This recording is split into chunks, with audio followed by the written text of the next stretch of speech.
శ్రీగురుభ్యో నమః. హరి ఓం. శ్రీ మహాగణాధిపతయే నమః. శ్రీ మహాసరస్వత్యై నమః.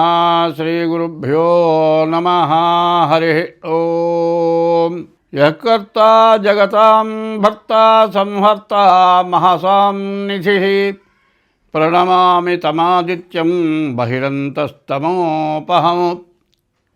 ఆదిత్యోర్కో రవిర్భానుర్భాస్కరశ్చ దివాకరః మార్తాండః సవితా హేళి తీక్ష్ణాంశుర్మిహిరో రవిః. పరాభవనామ సంవత్సరం, నూతన యుగాది. ఈ యుగాది సంవత్సరం భక్తి భాస్కర ఛానల్ ప్రేక్షకులకు నూతన సంవత్సర శుభాకాంక్షలు, శుభాభినందనలు. 2026 సంవత్సరం మార్చి నెల. ఈ మేషరాశి ఫలితాలు ఎట్లా ఉన్నాయో చూద్దాం.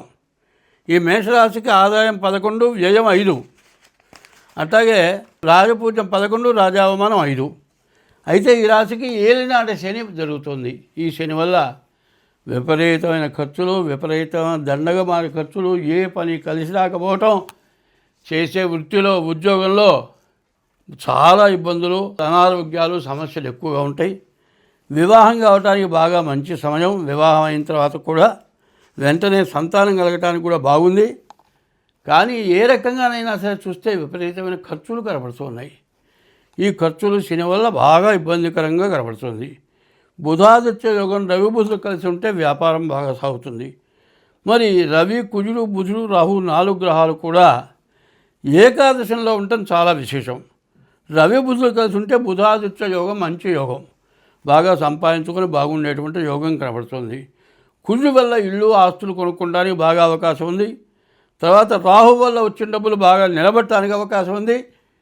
ఇన్నింటినీ కూడా ఏమవుతుందంటే ఈ శని, ఏలినాడు శని వల్ల విపరీతమైన ఖర్చులు, అనుకోని రోగాలు, అనుకోని వ్యాధులు, యాక్సిడెంట్లు అవ్వటం, దెబ్బలు తగలటం, ఆపరేషన్లు, హాస్పిటల్ ఖర్చులు ఇట్లాంటి విపరీతంగా ఈ మేషరాశికి వచ్చే లక్షణాలు బాగా ఉన్నాయి.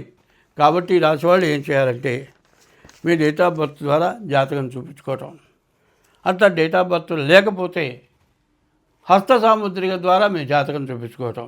ఇది గోచారం చెబుతుంది. గోచారం జన్మ నక్షత్రాన్ని బట్టి చెప్పేది గోచారం. జన్మ నక్షత్రం అట్లా ఉంది. ఇప్పుడు ఈ రాశికి అశ్విని 4 పాదాలు, భరణి 4 పాదాలు, కృత్తిక 1వ పాదం కలిసి మేషరాశి. ఈ నక్షత్రాలు మీ వై ఉండాలి రాశి అయితే. అట్లా కాకుండా మీరు డేట్ ఆఫ్ బర్త్ ద్వారా మీ జాతకం చూపించుకోవటం, లేకపోతే హస్త సాముద్రిక ద్వారా మీ జాతకం చూపించుకోవడం చాలా మంచిది. స్వస్తి.